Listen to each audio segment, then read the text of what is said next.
All right guys, so it is 2022. We've spent the past couple weeks cleaning up this shop, trying to figure out what we're gonna do with the shop. That's still kind of a little bit of a mess. But as you can see over here, we have this completely cleared off lift. We got like a cleaned off parts shelf. We got the cherry picker over here. Basically the shop somewhat organized. We took down one of these shelves yesterday. Now it's time for a build that I've been wanting to do for a little while. So we're actually getting ready to pull this thing in. So I don't know if you guys can hear that or not, but I actually think that that might be the sound of our new project car knocking, trying to get in. I want to welcome you guys.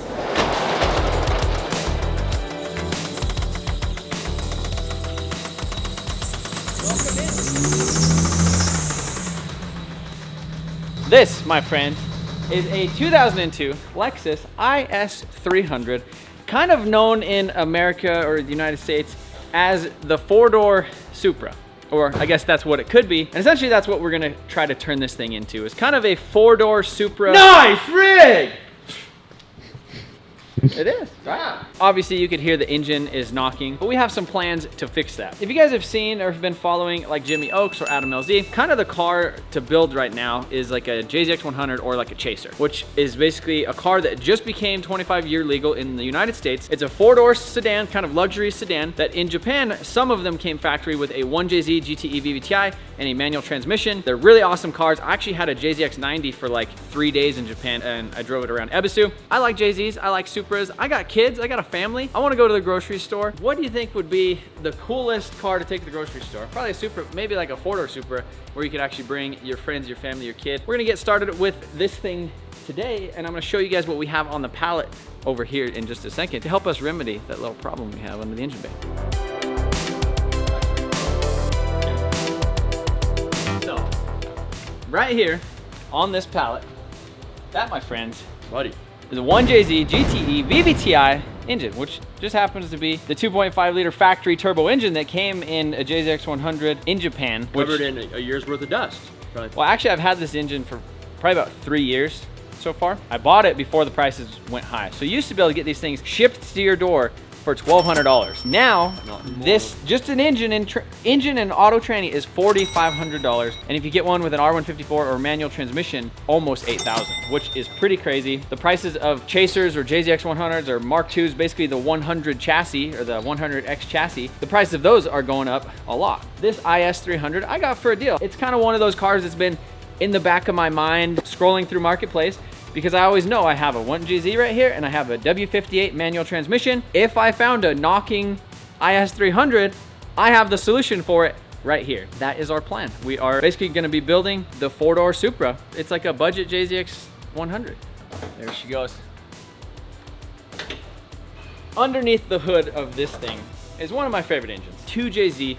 But this engine from the factory, it's technically the 2JZ GE, is the VVTi engine that comes factory. So this is basically the only VVTi 2J that we got. We never got a 1J in the States. This was the only thing that we got. The difference between this and like the 2JZ GTE, the turbo one, this one has different intake manifold setup. You can see it kind of goes over here. The head is slightly different, and the rods on the inside of the engine are actually really thin. People have been known to make around 400 horsepower on them for a little while or a while, depending on the tune and all that stuff. But essentially the rods in here are too thin to handle really any power. Also, one of the things about this chassis alone is that swapping in just another 2J or whatever, the ECUs are immobilized, they're kind of tied to the keys. There's a lot of like little complicated stuff to kind of make these things work. As far as I know, I'm just kind of getting into this whole IS thing.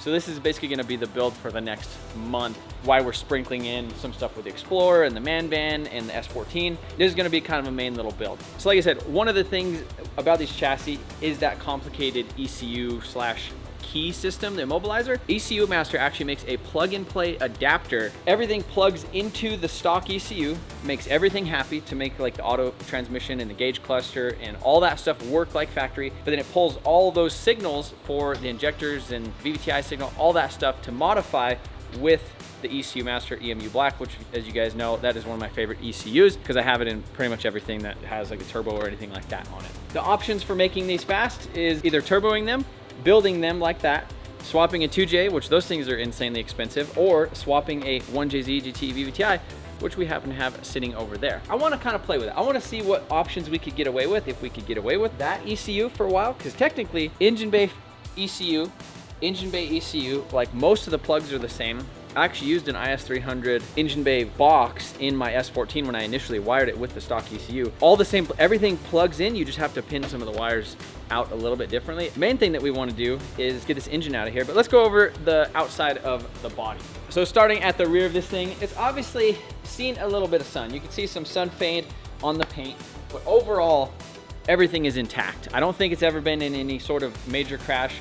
The radiator support looks intact, all the bumpers and panel gaps and everything line up. And somebody did add a little bit of their own touch with some like rattle can paint just to kind of get rid of that. But it is an original black car. That is going to be our plan, is just to paint this thing originally black and go from there. Oh my goodness, look how nice that looks. Look at that. Imagine how many groceries you could put in there. What is under there? It's like a little bag. So let's talk about the interior a little bit. It is a tan interior. I have a lead on a full black interior that I'm trying to make work out right now. Basically in Japan, how they had it was like the luxury cars had the tan interiors, and like the sporty cars with like the turbo JZs and manual transmissions, those had the black interiors because they were a little bit more sporty. So that's the plan with this. One of the other things is that it is currently automatic. They did not make a lot of these IS300s in manual. They came with a W55. So the clutch pedals for these things are expensive. I've already figured a solution out for that. I think we're planned manual 1J, black interior, black exterior, coilovers, wheels, drive it, right? Yeah. You like to drive it? You can drive it. No, you can drive it. The car does have some mileage on it, but it's really clean for what it is. It's like they just drove it and that was it. They didn't like try modifying it. They didn't try race car in it. It didn't look like they plowed a bunch of kids in there. Like the back seat is really clean, the carpet is clean. Like underneath these mats, good shape. So the other option, we could, I don't know, I just want a black interior. This interior is kind of cramping my style, but overall it's a really clean car.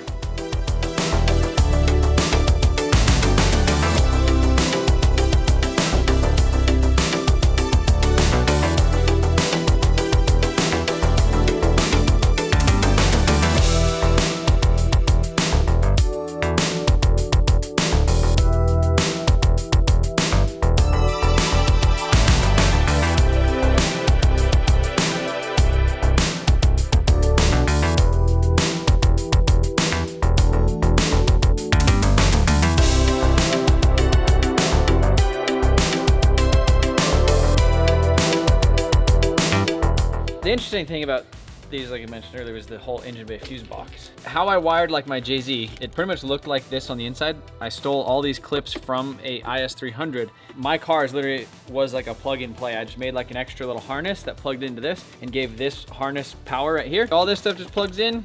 This is all the stuff for the body, plugs in right there.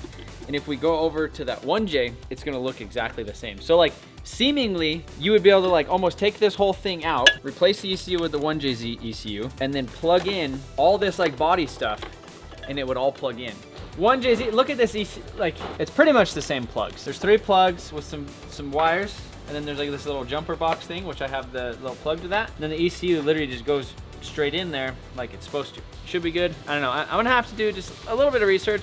We kind of jumped into this fast. I bought the IS about a week and a half ago, and then we kind of decided 2 days ago that this is what we wanted to do. I think I've always wanted one, you know? My budget, JZX100, kind of. When Sean was working on the top of this thing, it's like never been apart. Like the only thing I think anybody's ever done to it was put a timing belt on it. No bolt has ever been turned on this thing. Like it's just how it's been. So the stock exhaust, like the nuts are a little bit rusty. So what we're gonna go ahead and do is we're gonna blast it off with just Sawzall it.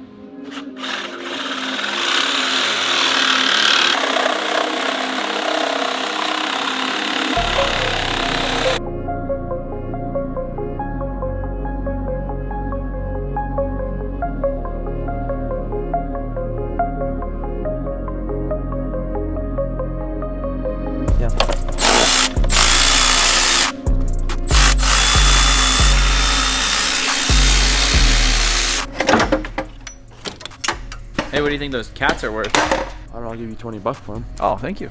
A long time ago, I actually owned an IS300 for a short period of time. I didn't realize how cool they actually were now that we have this one and I've been starting to look at parts and things. Well, because the one that I had, it had a leaking vvti gear and I like couldn't sell it, but it's like such a... So I pulled the manifold off and oil just started pouring. Flying out of the head. But that's like not even in a spot where it should be coming out of the head at. That is really weird. I think I actually have a turbo manifold for this thing. Go grab it, plow it on here. Oh, yep. It's not gonna fit with like the current situation. It might fit the motor, but it's not gonna throw this ABS away. I think we're gonna end up having to delete this anyhow, just because all the turbo stuff on the other thing. But I think it'll fit though. The engine is pretty much ready to come out. Sean's gonna pull the transmission off underneath the car. I mean, it would probably come up, you know, but sometimes if we could drop it down to the bottom and then pull the engine out of the top, and then we'll be less mad. Less mad? Yeah, I'm just gonna pull the tranny off and just pull the motor up by itself out of the top. That makes I'm not sense. gonna try and fish the tranny and motor out through there, because I don't want to pull the subframe out so we can still roll this car around and do stuff with it if we paint it or whatever we're gonna do. Well, we're painting it. We're painting it for sure. It needs the paint, and you could definitely tell that it needs it on account of a couple things.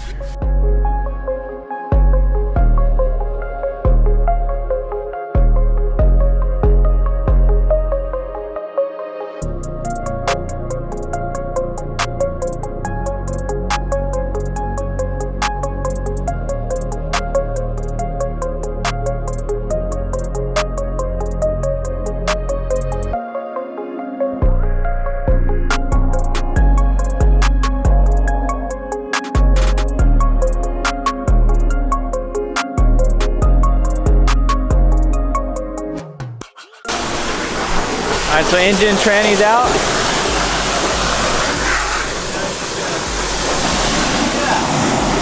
Look at that crush. That's pretty serious. You like that? But hey, you know, we're gonna get her fixed up. We're gonna get it cleaned up. It's gonna be great.